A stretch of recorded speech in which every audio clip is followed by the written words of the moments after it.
This is a Friday the Nick podcast in association with the BFG podcast.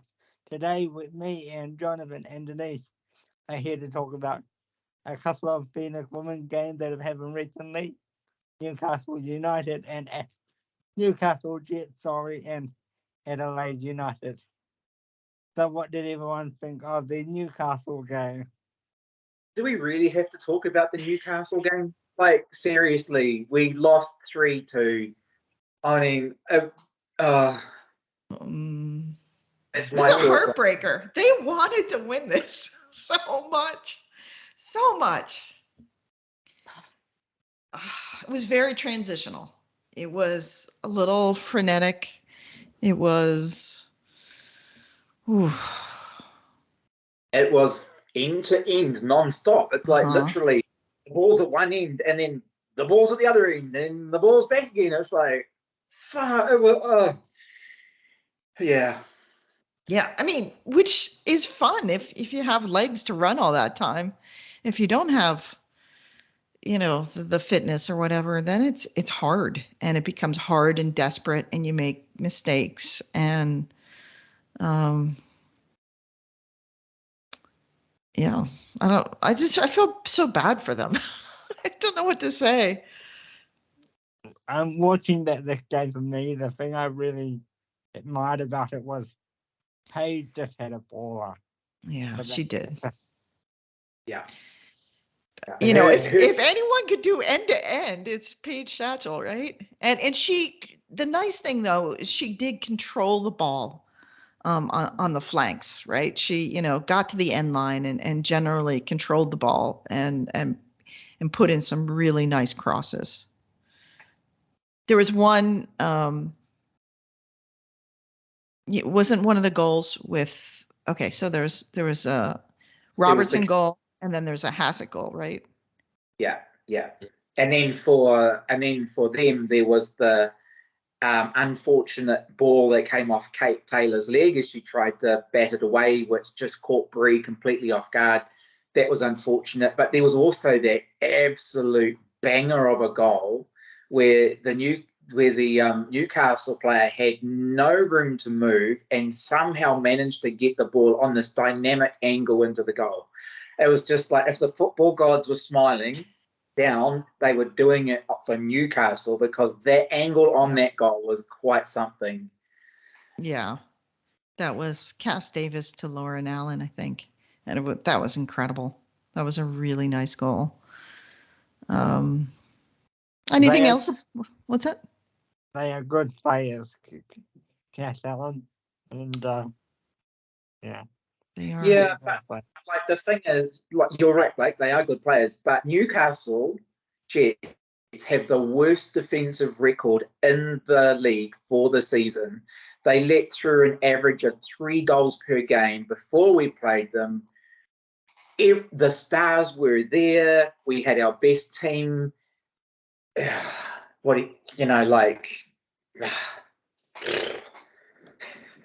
it. Just yeah, to lose in the 81st minute, like to flat out lose after such a good attempt to win, that was hard. And they, you listen to the, you just watch the players afterwards. They were not happy. Yeah. So because as an active supporters group, we keep in touch with the players, a little here and there on Instagram. And I can absolutely tell you, hand on heart, that they were heartbroken by losing to Newcastle. And, Paige Satchel, Paige messaged, and she was just like, oh, my God, like that was just one of the hardest defeats. That was rugged. Like that was, yeah. You do a great job keeping in touch with the athletes, Jonathan, and I'm sure they appreciate it. When it's easy to like when things go bad, it's easy to go, well, I have all these other hobbies, right? And you have and we all do have an innate sense of, geez, that's hard. It's got to be hard right now. whatever o'clock at night or whatever o'clock in the morning, and they're still like frustrated and hurting, and it's been a hard season. And But yeah, you go, Blake. as I said on Twitter the other night, like we gotta, it's gotta be a fine balance. We gotta be there for the players, and we gotta look.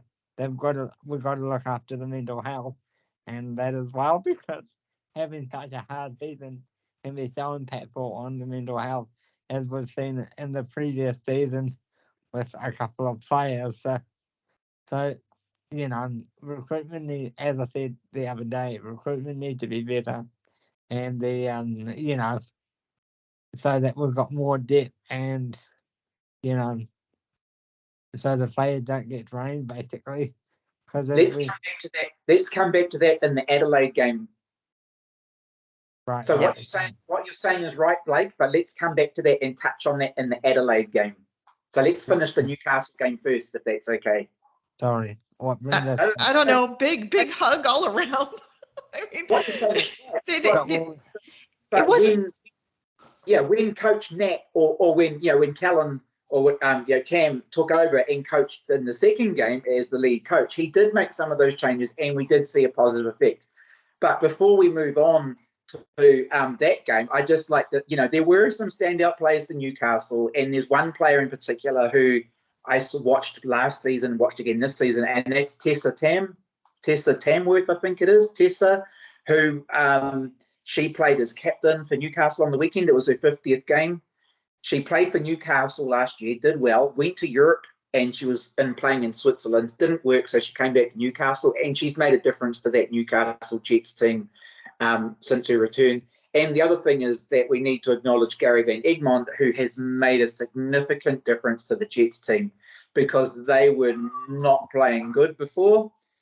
He came in, he's turned them around, and they're doing okay. And they've got the likes of Cannon, what's her name? Cannon Clough, the American girl. Yeah, that was a deep, they were only playing 3 at the back on the weekend, and they did pretty good. So just want to give credit where credit's due to the Newcastle team. And speaking of which, we got to give credit to Mickey Robertson. I mean, awesome. Like she finally, it's just a good feeling to feel the back of the net like wiggle. And she got it in there. There was a bit of wiggle in the other game, but we're getting there. We haven't got there yet. Yeah, we're just about there. So, obviously we ended up doing our player of the match, and I hope I can remember who it is. Was it? No, it wasn't Grace for that game, was it? Yeah, it was. Yes, Wasn't it? It was Grace. Yeah. Thanks. So do we have a podcast like player that between you two that you would have picked, or do you agree with the group consensus on that? I mean, I think I picked out Satchel as well. I actually chose like 3 or 4 names. I'm like, any of these, would have worked. It's picking out goal scorers always helps too. Yeah. Robertson. So from a couple of people offline, and even Coach Nat said that Marissa Vandermeer had the best game of her season. So, absolutely. Yep. No, I think she was on definitely the short list, and she was great, and she is great, and people are talking about her for the Ferns, and I absolutely. So we'll get into that in a second too for a bit. We might touch on it slightly, but we'll get more in depth with that next week. But then we fast forward to Tuesday night, and we have the Adelaide game. So pretty tough turnaround for the girls. 2 games in about 3 or 4 days, and by the end of this week it'll be 3 and 7. So what did we think of the Adelaide game as opposed to the Newcastle one? Denise, what did you think of the Adelaide game?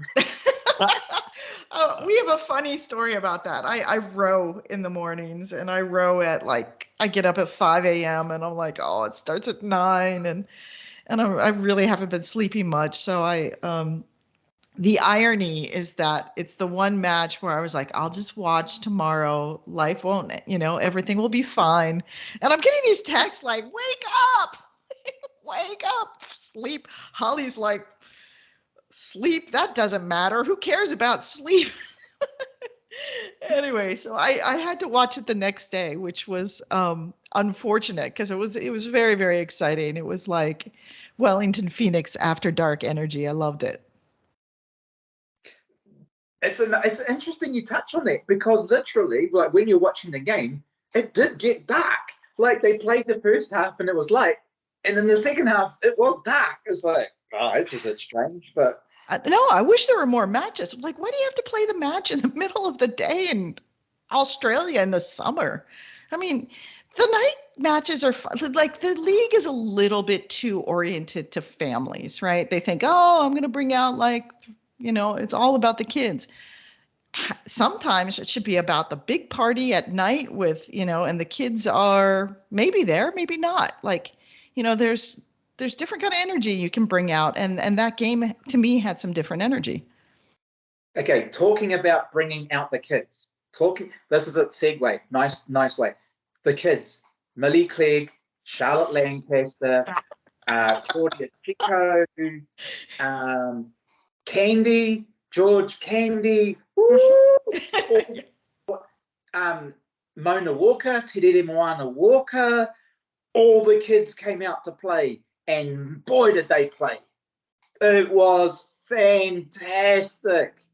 And Candy in particular, there was one goal, and literally she was at full stretch, like Superwoman going woo out to the side, and she got this gigantic punch away to stop the goal. Phenomenal moment in the game. I managed to record it and I quickly chucked it on social media. It's like, it's only 5 seconds, but holy crap, what a save. Yeah. That was good. And they needed that save at that moment because they were coming back. It was like that whole apartment. Millie Clegg in an interview told us who she lived with. Like, her whole apartment was in that game. And I was like, yes, they're going to play well because they're going to play for each other. They're going to have some fun. And they did. So Millie Clegg, 17, talking about bringing out the kids. 17, 2 goals. Yeah. What did you see, Blake? Before we get on to a little tiny bit of international news, I want to touch on the coaching thing that we were talking about a little bit earlier. Switching up the coaching staff was a bit of an interesting tactic for me, and it sort of crossed my mind. Are we foreshadowing 23-24? I don't understand. Did Colin actually become the head coach? You sure? He subbed in. He was number 1 coach, and Nat was coach number 2. She was a. Is it a licensing thing, or was it a organization thing? No, Nat was doing her pro license for something, and so he took over and was the number 1 coach on the day. So he had the number 1 seat. Nat had number 2 seat. So he was the one calling the shots. Yeah, dude doesn't need to get yellow cards. Remember that in the Jets game? I was like, what are you doing? Like, why kick the ball away? And then it just kind of, the momentum shifted at that moment too. And I'm like, no, don't give me that angry white guy energy. On your point, Blake, and this is going a little bit wider, but the Phoenix women's team is largely dictated to by the Ferns squad and the Ferns coaching team. So will we see a change in coach? I don't know. Will we see a change in the players who are playing? I don't know. It depends, because next season is after the World Cup. So that whole thing around the Ferns wanting to use the next women as a development squad will dissipate, hopefully. So who knows? Because I believe it might be another season, but I'm pretty sure, and if someone can correct us, maybe that'd be helpful. The restrictions run out after this season, I think, or it could be one more. Right. It's either, Yeah, Yeah. sorry. I think it was 2024, but I could be wrong on that. so maybe Or I one could be more. completely wrong on that. So I wouldn't quote us on that. It's a- But there was a hint that those restrictions are going to be lifted, but I'm not convinced till I see it in writing and advertised. So what we're talking about is the the minimum number of Australian players you have to have on a team, and then basically the Kiwis are part of the same pool as international. So if there are 4 internationals that are allowed on each team, and if we were to get an international, we would have to give up a Kiwi instead of giving up an Australian. And you can understand the reasons from the Australian side. I mean, I don't believe them as good, but we started the league and we want Australians to play all over, and that's fine too. But I think it's been philosophically just a hindrance for the team. So getting back to the game, just pushing that aside, getting back to the game, how good was Emma Main? Oh, How good is Emma Main? Like, she just walked in and made some incredible passes. And then I was like, who are you? Can we get to know you? Can you keep playing for the team? One of the things I don't know is I know the team, like I've mentioned, from the top down. So I haven't seen her like play as much on the big stages. And I should, because that's my bad. I'm still getting to know these younger players.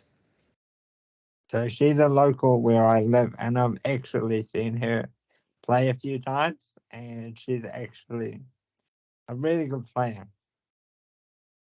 So, that layoff, that her putting the ball into space for Millie Clegg and the other players to run onto, to have that kind of vision, field vision, it's almost like her and Mickey Robertson have kind of just like gone, boom, here we are. Like let us play. We can do this, and it's her, yeah. her, from what been talked about locally, her vision has always been sensational. She's also known when she gets more time on the field for her goal scoring. She's been known to be quite an impactful player. And yeah, so we saw some of those traits on Tuesday, and hopefully we'll get to see more later this weekend. But Millie Clegg was amazing too, and what a week for her. I mean, Yeah, absolutely. Yeah, 17 I years mean, to say the obvious, getting finally called up to the Ferns. They said they weren't going to call her up until basically the Phoenix were done, and that is true. At 17, she's young, but she's, she has size. Some of these Phoenix players are, spindly. They're small. They're still getting their muscle, and at 17, she's tall. She's she's not scrawny. She's aggressive. I mean, she's not going to like punch anyone in the nose, but she's she has her nose for goals. She knows how to go and get there. And it was really fun to see her play make. Yeah, she's a good player. She really is.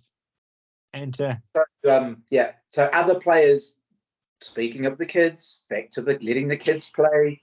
Saskia got some minutes, and she was fired up. It was good to see Saskia run.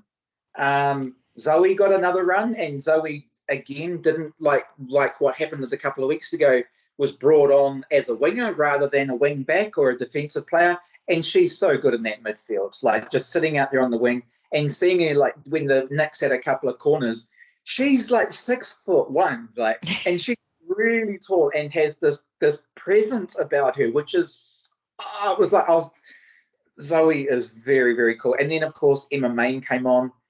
Ava Pritchard had a good game, apart from that big. I mean, she had the most perfect setup to put the ball in the net, but it was just that split second in front of her, and she just couldn't connect. But yeah, and another player that I shouldn't have been laughing, but was, and that was Claudia Chico. And I messaged Claudia's mum, and I was like, "Oh my god, this girl is skating on thin ice with her defence tonight. She's going to get a red card." And she's a tough. Like, with all these laughing faces, like, we're seeing this girl fired up, like she's giving it. I was like, she's gonna tell me, yeah, we're giving it. I loved it. I was like, this is a tough little chick. Like she's like a yeah, I loved it. I don't know. Chico sounds Italian to me, so I always kind of go, but I don't know if she's Italian or not. But she was stuck in, like she was doing it. It wasn't like, oh, I'm just gonna kind of zone out. It was like, no, she was dirty in it. And I loved it. I think the when Claudia got back from the Young Matildas tour, they went to Kyrgyzstan or something like that. And it wasn't that long ago. She's been on fire since she got back. She was in that Young Matilda squad. There is some serious talent, and Claudia was hanging out with those players again. And she's brought some of that back, that fire and passion back to the Knicks. So good to watch. Just a bit of a fun fact about that tour: they were using her as a striker. Yeah, she was playing wing, and she got the hat trick in the first game. She got 3 goals. Well, wasn't the score like 13-0 or some crazy score? I'm like, yeah. I mean, 3 goals is great. She will remember that forever, but it was like a blowout. So I can't remember the final score, but it was a lot of goals Australia got against the other team. So have a listen to this. So this is who the Knicks managed to beat in the Adelaide team: Grove, Tonkin, Hodgson, Holmes, Barbieri, and Fiona Wirtz. All of those players are quality players, and our Knicks team, with some younger players who haven't had a whole lot of game time this season, came out and blew them off the park 3-1. Yeah. That is huge. What do you think happened? I mean, tell me, what's your gut instinct on that? No fear. No fear. And the other thing was, I thought that from what I could see, Chloe Knott before Christmas and a little bit into this year was not playing the greatest football. And part of that was because of the coaching and the way that the Knicks coaching was trying to say, play up from the back. And so Chloe would have the ball and she's like, what did coach say? Play up from the back. So she would pass it back in a defensive move. Tuesday night, there was a couple of times and she had the ball in the open and I was like, please do something with it.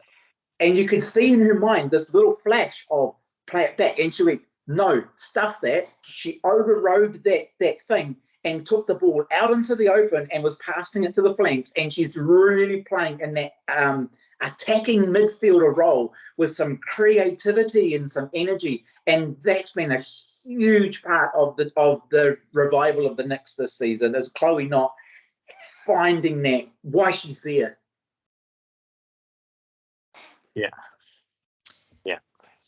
Yeah, I think, a big fan of Chloe. Chloe's great. She's so mature. I want to be Chloe Knott. I think the midfield will be an interesting piece of the puzzle going forward for sure. That's the place where I'm very, very curious as to how this is going to continue to develop over the years. Do we want to start to talk about who we think will stay and go, or do we want to leave that for next time? I think we leave that after the season, like maybe even just summing up the season, because we don't know. We're literally just picking our nose on that one, and I'm putting a booger on the wall. I mean, okay. we don't know. I mean, we really don't. I mean, that's so speculative. But What I will say is this younger group. I mean, it's interesting. They played well as a group, I think. I think like hockey style, I've seen different teams literally sub in like 4 people at once. I think hockey style, either having them all start or coming in as more as a unit would have been interesting as well. I mean, you happen to see them start, but since COVID, substitutions aren't just 3 anymore. I think you have 5 in this league. How many subs do we have? The men have 5. I'm not sure about the women. It's 4 or 5. Yeah, no, it's 5, and then one 5, of those yeah. is a goalkeeper. Yeah. Um, Yeah. And do we have the rule that if you get bonked in the head that you can sub someone in anyway? Or is that not implemented? And if it's not, it should be. I don't think we've got that here yet. So if you have in other leagues, if you have like a head injury, like a bad head injury, it doesn't count as a sub. Yeah. That could be coming in soon, I think. Yeah, and some leagues actually have a rule where that person can come back in, actually. So that's even more interesting. I'm all for protecting people's heads because I have friends, I have whatever who have had concussions and it's changed their life. Like, oh, I can get back in and play. No, the more we can protect that, the better. There was one in the game that we had because Mona and Walker. That's how she got hit. She had a head knock. And then I was watching the game last night, and there was another one where the player full on, like the ball just goes splat, like in the head. It's like, oh. Yeah, I saw that last night too. Oh, gosh. And it was like, yeah. And I felt so bad for that player. I mean, so bad. This is, I know it's part of the game, but I'm pro protect heads, pro protect kids' heads. I don't think kids should be heading, at a young age. All those things. Just before we break, I want to say on the Adelaide side, how sorry I feel for them because that coach was coach of the year last year, and he's had such a forefront growth. Like they're talking about that being his last game that he coached for them now. So to go from being coach of the year to having to and to possibly leave the team is very, very unfortunate and a bit of a fall from grace for that team. Are you sure about that? I mean, again, I get cringy when we start speculating about people's jobs. That's what they were saying on the commentary the other night. Yeah. So just while we're talking about that, we need to do a little acknowledgement, a little shout out, a little hug for Rose, who is on the Massive Dub podcast, because Rose is from Adelaide. And Rose, as much as we love you and we love Adelaide, we kicked your butt. Yeah! So from us to you, please accept our condolences. Like the evil Smithers laugh. Oh, yeah. I don't, it's fun. It's fun. I like rivalries. I think the more rivalries you can have in women's football, the better. I think it's good. It's fun. And I felt like that was a good game. Yeah. It was a very good game. But the reason I brought it up was because I just feel a bit sad for that guy because, he was talked about last season as one of the best coaches in Australia. Now it's the complete opposite, and I just feel really heartbroken for the guy. It's just sad. But anyway, anything else? Should I go back to what I was saying earlier? So go for it. So I was saying, so back to what I was saying earlier. The player welfare and all that kind of stuff really gets to me sometimes. And the recruitment need to be better, and especially after the Newcastle games, we need to be looking after. That's why we keep in touch with them, because we need to. Some people need to show that they're there for them and stuff like that. And I hope that next season, with them being so down at times this season, that the club are really taking that into account and improve their depth and recruitment for the coming season. That's something I'd really like to see, because the mental health issue side of it needs to stop. And sorry, I get a bit runny on this, but it's just something that really gets to me a little bit. And 3 games in 7 days is not in my favour either. Yes, I get that it was the end of the season, but they could have put it earlier and spaced it out a bit. But, it is what it is, and I don't particularly like it. But, yeah, that's what I wanted to say. You're very empathetic, Blake. And it's good to express that. It's a big schedule. These are professional footballers, and every match has an ambulance waiting for them, right? So, or at least there should be an ambulance on site. It's these athletes put their bodies on the line every week, and we just kind of armchair quarterback it and just sort of go, oh, should have been this, should have been that, and oh, that was a big, smack in the head. But when you actually feel your nose, like Betsy Hassett, like just full on broke her nose. If I broke my nose, I would be like, I'm not playing this anymore. and then these people really, really do put their body on the line, and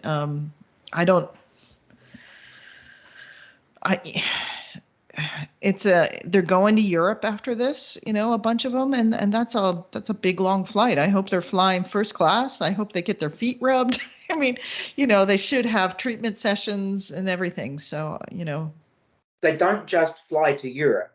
They fly to Europe on Sunday morning. So they play for the Knicks in their last game of the A-League season on Saturday afternoon, jump on a plane on Sunday morning and fly to Europe. And these are players who are 17, 19, 20, 21, like at the young end. Like, yeah. Yeah, like I say, I hope they get treatment, for their bodies. I don't know what to say. It's, this schedule was created because it was too hot for a midday game, right? Yeah. And so now you're cramming it all in at the end. But the answer is these midday games are bad for people's health. Yeah. And then alongside that too, like we're talking about letting the kids play, the Knicks have a 22-player squad. Some of these players have not had much game time at all. I'm 99% sure that the Phoenix have had the lowest amount of rotation of players through the season. And we were having a conversation about this the other day on socials and saying, well, we need result. We're now in a results football competition. If they don't get results, people don't won't support them, blah, blah, blah, blah, blah, which I totally get. But we can't, some of these girls are, 17 through to 21. That's physically a demanding time just when you're young. And then throw on top of that, hey, I'm a professional footballer. I think a little bit more rotation throughout the season could have been good. Yeah, I think you were proven correct on that with this match, with this Adelaide match. You were 100% proven correct. Like some fresh legs, some fresh attitude, some proving it for either next season or just this season for street cred. They showed that they could do it. Some of these people who were bench warmers got out there and they were like, yeah, we can do this. And see ya, we're going to beat this team. And I loved it. And you were absolutely proven right on that point, Jonathan. Thank you. Anything else before we wrap this? I don't say that often, do I? Seeing. I mean, we love Bree. Brie is magnificent. She's a beautiful human being, great goalkeeper. But seeing Georgia Candy come out and do her thing was like, oh yeah. Oh yeah, she's got some sass. She's got some fire. Like that girl is all about the goalkeeping, and it was so good to watch. We do have the coolest goalkeeping crew, don't we? Woo! They're like they're from Lily to Brie to Candy. I mean, they're just all so cool. Yeah. And they're awesome players, and it's really unfortunate that Lily didn't get in at all. Our hearts go out to her. We don't know what's going on. I would love to have all three goalkeepers on this podcast at once, because they probably all like each other. I mean, I don't know this for sure, but they probably would. And I think that would be a blast of an interview, because I think, Lily, if the people are bickering or something, she would keep it in order. So I after the game the other night, I just quickly dropped a message to Lily like, hey, yeah, we haven't seen you, we haven't heard from you. Hope all is well. And she's like, yeah, things are good, loving life. So, and that's Lily, like 100%. Like, it takes a lot to get her down, because she's just so bubbly and beautiful, and so yeah, she's doing okay. You're right. She has more or less left to her career. She should not pack it up. I know the Phoenix, when we were there, we were like, Lily, if you ever want a job, you can have a job. But no, I mean, she should continue to play her position, because she's good at it. She's got what, 27? I mean, exactly. She's for another 7 or 8 years, Michelle Barnhart in America, she's, I think, backup for the Washington Spirit. She's like 42. Some crazy number like that. She was the backup for Hope Solo for all these years. She was the number 2 behind Hope Solo. It's like the worst time to be like a backup, because she never got to play, and Hope Solo was just the hog of the field, and so these goalkeepers, if you keep relatively healthy, can keep going. Yeah. Just one little final tidbit before we go. We're going to be keeping an eye on Gotham this season. Yay! So yeah, this is fun. This is fun for me. I mean, you guys picked it out, but it's particularly fun for me. So in the off season, we're going to keep track of one NWSL team, and that's Gotham FC out of New York City, New York, New Jersey, to be more specific. And hopefully we can get on Sky Blue, which is their supporters group, and they're just a fun team. So they were last in the league last year. And they have Christy Mewis, they have Lynn Williams, they just have so many incredible, Midge Purse, all these, Ali Krieger, the list goes on and on who they have. And they need to get it together this year from last. And so they went into LAFC. So I'm actually a New Yorker. So I was born in 80 miles north of the city. So when you're like, let's do Gotham, I was like, yes, let's do Gotham. And then I moved to Northern California. So no Northern California, New York person would ever like LA. So when they went into the LA opener, and I don't know how many thousands of people there, the whole place was sold out. And they went in and they beat LA on their opener. And it was just like great. And I was like, this is our sister team for the Knicks, because they're going from last to somewhere, and hopefully somewhere really good. So it'll be fun just to check in a little bit on their matches. And if anyone watching or listening, however you get this podcast, would like us to try, it might be hard, but like us to try and get a few Gotham players here, maybe let us know. Just on that, we got a couple of tweets from the Gotham supporters group who are coming to the World Cup to watch the US play, and they're going to be in Wellington. So they're going to hopefully do a scarf swap. So we'll give them a Knicks scarf, and they'll give us a Gotham scarf. So that'll be cool. We're looking forward to that. Very, very, very cool. Yeah, we're going to hold them to it. And we'll have more to say about what our status will be for the World Cup coming up in the next couple of months. A bit going on in the background there. But with saying that, we'll leave it there for this episode, and Don't forget to like and subscribe this video if you're watching it on YouTube, if you're listening to it on Spotify or any of your favorite audio platforms. Don't forget to give us a follow, and we will see you on the next one.